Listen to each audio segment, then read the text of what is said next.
Welcome to Horror Year, where every story is a journey into the unknown. If you're brave enough to face your darkest fears and uncover the most chilling tales, you've come to the right place. So, dim the lights, turn up the volume, and subscribe to Horror Year.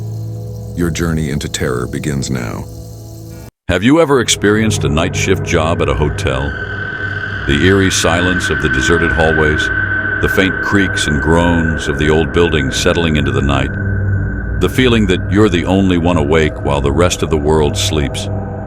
It's a job that can easily make your imagination run wild. But what if the shadows in those hallways aren't just tricks of the light? What if the stories whispered by the walls aren't just figments of your imagination?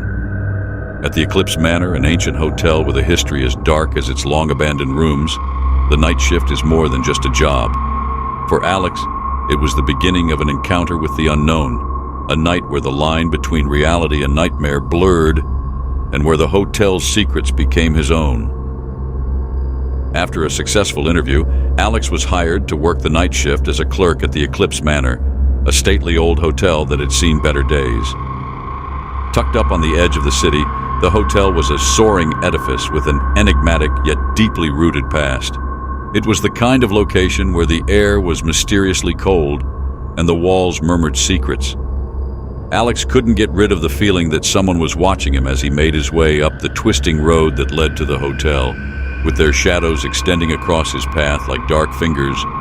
The tall trees bordering the road gave him the impression of closing in on him. In the moonlight, the hotel seemed majestic and motionless, its windows shimmering as though they were trying to keep the gloom inside. The crunch of gravel beneath his feet was the only sound audible in the darkness as Alex parked his car and walked up to the door. The stately double doors creaked open to show a dimly lighted lobby that was deserted save for some antique furnishings that appeared to have been left undisturbed for decades. The ceiling was adorned with a massive chandelier whose lights flickered in and out, creating unsettling shadows on the marble floor. Alex proceeded to the front desk, where an antiquated key ledger was lying in wait. The pen felt strangely chilly in his palm as he signed in, and just as he was about to complete, the wall clock struck midnight, the chime resonating through the deserted lobby. He dismissed the tingle down his spine as anxiety from his first night. It was just an old hotel after all. What could possibly go wrong? Alex discovered that Mr. Blackwell, who was staying in room 207, was the only guest listed for the evening as he got to work. Though the name sounded familiar, he was unable to identify it. The lobby's lights flickered once more as he was thinking, and he heard a bell ringing in the distance. Startled, he turned up to find the ancient elevator at the end of the lobby slowly lowering, its gears grumbling like they were awakening from a protracted sleep. Alex hesitated when the elevator doors creaked open, but he quickly told himself that it was only an elevator and not a hotel. Pressing the button for the second floor, he stepped inside. The elevator started to rise with a lurch and tremble. The ride was incredibly slow, with every second seeming to drag on forever. Finally, the doors opened, and Alex emerged into a long, dimly lighted hallway, hung with antique portraits.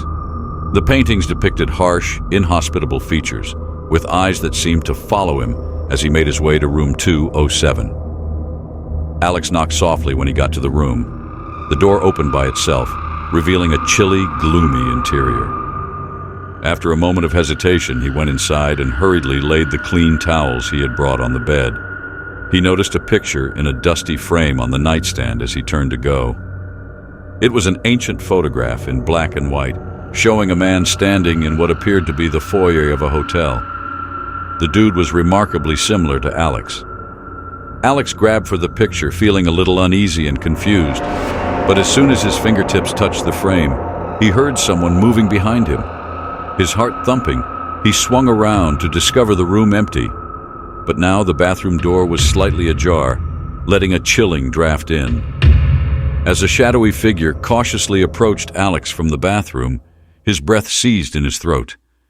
With his hollow eyes and pallid cheeks, the person bore a striking resemblance to the man in the picture. The apparition said, "You shouldn't have come here," in a voice that gave Alex shivers. "You're one of us now." Desperate to get away, Alex staggered backward, panic rising in him. However, the figure leaped at him before he could reach the door, and the scene turned black.